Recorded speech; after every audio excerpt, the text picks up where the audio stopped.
Olá pessoal, aqui é o Velgas, hoje é dia 22 de novembro de 2024.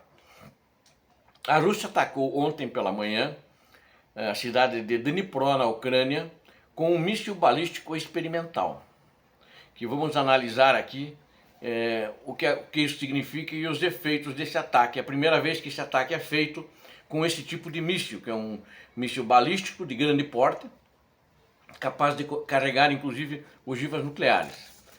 Mas não é um míssil intercontinental como foi anunciado pela imprensa e por uma série de blogs e canais pelo mundo. Quero convidá-los, inscrevam-se no canal, deem um like e compartilhem com suas redes sociais. No início, quando esse míssil fez o impacto, ele atingiu a área industrial da cidade de Dnipro, o complexo militar industrial. E dali resultaram 3 feridos apenas, mas nenhum corre risco de morte. Ainda bem, então vão sobreviver os 3. É um míssil de grande porte. Todos achavam que era o Rubesh, que é parecido com esse míssil intercontinental e que pode carregar ogivas nucleares. Este não tinha ogivas nucleares, era munição, eram explosivos não nucleares que atingiram o alvo. E o mundo inteiro divulgou que era míssil intercontinental. Depois os Estados Unidos disseram que não era. Então vamos nos ater aos fatos. Eu vou começar dizendo o que o ditador russo disse. Porque após o míssil ser lançado e atingir o alvo, o ditador russo se manifestou. E ele disse o seguinte: ele afirmou ontem, pela manhã inclusive, depois que o míssil atingiu o alvo, o que os russos atacaram Dnipro com o míssil Oreshnik. Oreshnik, com R, Oreshnik, com R só. De médio alcance, em discurso que o ditador fez. E ele foi atingido o complexo industrial da defesa da Ucrânia. É isso que o ditador falou, já dizendo que atingiu o objetivo. E esse míssil, segundo o ditador, ele é hipersônico. Então é um míssil que, segundo ele, gabou-se no momento de que era um míssil imparável.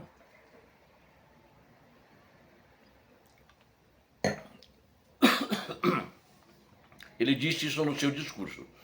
E ele disse que esses mísseis atingem o alvo a uma velocidade de 2,5 km a 3 por segundo. Então não existe na Europa ou nos Estados Unidos, ele falou, não é isso que os americanos disseram. Eles, aliás, sobre isso não se manifestaram. Ele disse que não existe nenhum armamento no mundo, nem Estados Unidos, nem Europa, que possam parar esse míssil. Ele já, na verdade, dirigiu isso como uma ameaça. Mas ele disse que esse é um míssil que foi testado pela primeira vez. Escolheram a Ucrânia para fazer esse teste. Gente simpática. Normalmente as armas você testa antes de ir para o teatro de operações. Ele testou no teatro de operações na Ucrânia, estilo do ditador russo Vladimir Putin. Ele disse que foi um teste em resposta ao fato de que as forças armadas da Ucrânia atacaram alvos nas regiões de Bryansk, que eu noticiei isso essa semana, e Kursk. Isso eu não noticiei porque eu não tinha confirmado, não tinha conseguido confirmar. Com o uso de mísseis atacamos o primeiro e Storm Shadow em Kursk. Então, são aqueles mísseis ingleses e franceses de uma fabricação de um consórcio de ambas as partes. E em Kursk, o que eles atacaram? Eles atacaram o posto de comando do Estado-Maior do Exército Russo, na região. Aí, inclusive, ficou ferido um general coreano nesse evento. E houve mortos nesse ataque em Kursk, a esse posto de comando do exército da Rússia. Em Bryansk não houve vítimas, mas, como eu já tinha noticiado, o depósito de munições queimou, e foi fumaça, e a fumaça foi para o espaço. E o ditador russo ainda continuou falando. Ele disse que depois que a Ucrânia atacou com armas ocidentais de longo alcance no território da Federação Russa, o conflito adquiriu elementos de natureza global, disse ele.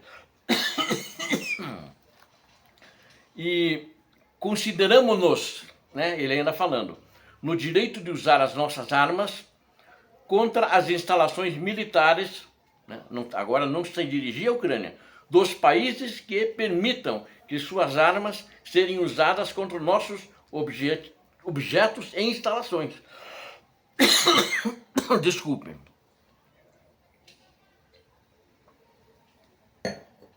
Em caso de escalada de hostilidades, responderemos de forma decisiva e reflexiva, concluiu o ditador russo Vladimir Putin. Os Estados Unidos, no entanto, eles confirmaram que a Rússia atingiu a cidade de Dnipro, atingiu aquele complexo que eles falaram, mas os Estados Unidos disseram, não atingiu com um ICBM. Um ICBM, o que é isso? São mísseis balísticos intercontinentais, eles voam acima da estratosfera. Esse míssil foi lançado de dentro da Rússia, no sul da Rússia, numa localidade chamada Astrakhan, e nessa localidade de Astrakhan ela fica a 1000 quilômetros do alvo, então é longe. E para isso não precisa um míssil intercontinental que voa acima na estratosfera. Dificilmente alguém lançaria um míssil, para isso é muito próximo. Isso a longa distância, você lembra que eu fiz um outro vídeo falando que eu não considerava os mísseis que a Ucrânia está usando como longa distância? Isso é longa distância. A Ucrânia precisava ter mísseis assim. Os Estados Unidos tinham alertado, inclusive, a Ucrânia que isso iria acontecer, porque a Rússia avisou meia hora antes os Estados Unidos. Existe um acordo que é quando é testes, mas isso não era um teste, ele fala que é teste, mas foi para valer, ele jogou em cima do alvo. Né? Eu acho que uma coisa assim de mau caráter. Teste ele tem que testar, jogar contra nada, sem um alvo humano ou sem instalações de outro país específica. Mas ele disse que isso é um teste e que poderão ocorrer mais testes, é o que ele disse. Então os Estados Unidos alertaram a Ucrânia, né? E alertaram os países da região para que não houvesse um mal entendido, mas eles achassem que alguém iria ser atacado e alguém se posicionasse para lançar o míssil para entrar na guerra sem querer daí. Mas alertaram muito em cima da hora, meia hora é muito pouco para os países. Então, por causa disso, que deu esse bafafá do lançamento desses mísseis e a imprensa noticiou, e muitos canais, que era o míssil intercontinental. Bom, eu acho que a Rússia não lançará, nem nessa guerra, e nem contra, não somente contra a Ucrânia, mas inclusive contra os Estados Unidos da América, mesmo que seja um alvo americano na Europa, ou contra alvos da OTAN, mísseis intercontinentais. E principalmente com ogiva nuclear. Ele sabe que ele vai perder. Os próprios aliados dele já noticiaram que são contra, então ele perde os aliados, porque os aliados não querem ter esse prejuízo, o ônus de uma guerra nuclear, que toda a humanidade vai ter consequências. Todos os países do mundo sofrerão as consequências. Então isso é um fato. E então ele sabe que não pode fazer isso, então ele faz a retórica ainda da ameaça. Acho que ele poderá lançar mais desses mísseis contra a Ucrânia, mas ele já lançou mísseis até acho que mais potentes do que esse, quando lançou em Kiev contra um hospital infantil. Vocês lembram desse fato? Imagino que quem acompanha sempre o canal lembra, contra o hospital Ahmadit, que teve muitos feridos, mortos, crianças, adultos, médicos, ou seja, ele já fez pior. Então, na realidade, como é um míssil novo, ele quer mostrar que ele está desenvolvendo e que é um míssil hipersônico, então ele foi lá testar a velocidade, se acerta o alvo, precisão e tudo mais, né? Mas agora vocês lembram também, quando ele anunciou e fez os testes, sem jogar contra a Ucrânia, mas o míssil Kinjal, e depois ele jogou contra a Ucrânia, e ele disse, antes era o seguinte, é um míssil também que é imparável, e ele atinge 9.000 km por hora. Bom, os mísseis Patriot dos Estados Unidos na Ucrânia, nas mãos dos ucranianos, estão derrubando alguns desses mísseis, não todos, alguns passam, mas estão derrubando os Kinjal.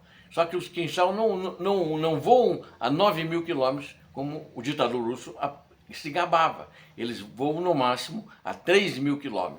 Então tem tudo isso, acho que vão fazer ajustes, mas a guerra vai continuar, e vai continuar cruel, porque o ditador russo não quer parar a guerra. Agora eu acho que com esse fato ele se afasta cada vez mais de uma negociação. Ele mostra que ele não quer negociar, né? Que ele não está interessado em negociar, ele quer expandir os territórios, né? E mesmo que ele está com problemas econômicos de colapsar, mas ele quer expandir cada vez mais seus territórios e não tem interesse em negociar a paz. Enquanto isso, no teatro de operações, em Kursk, houve 11 tentativas para romper as linhas ucranianas, mas a Ucrânia repeliu todas essas 11 tentativas. Então, durante o dia de ontem, o exército russo não obteve êxito. Mas no geral, em todo o teatro de operações, 114 confrontos. E em Kursk, a aviação russa também desferiu 15 ataques com 22 mísseis que eles lançaram contra as posições ucranianas. Mas assim mesmo, a Ucrânia manteve-se firme e a Rússia não conseguiu tirá-los das suas posições, né? E no leste da Ucrânia, novamente, onde houve o maior número de ataques, desde a madrugada do dia 21 de novembro, que no caso desde a madrugada de ontem, os russos fizeram 30 ataques contra Pokrovsk e fizeram 21 ataques contra Kurakio. E também foram todos repelidos. E mais 12 contra Kupiansk, que eu estou colocando aqui apenas os que foram mais, um número de vezes eles tentaram fazer aquelas linhas de assalto humanas, né, de buchas de canhão, e que eles, de novo, não tiveram êxito nem em Pokrovsk, nem em Kurakio e nem em Kupiansk. Obrigado a vocês que assistiram a este vídeo, conto com vocês. Inscrevam-se no canal, você que assiste o vídeo e não é inscrito, inscreva-se no canal.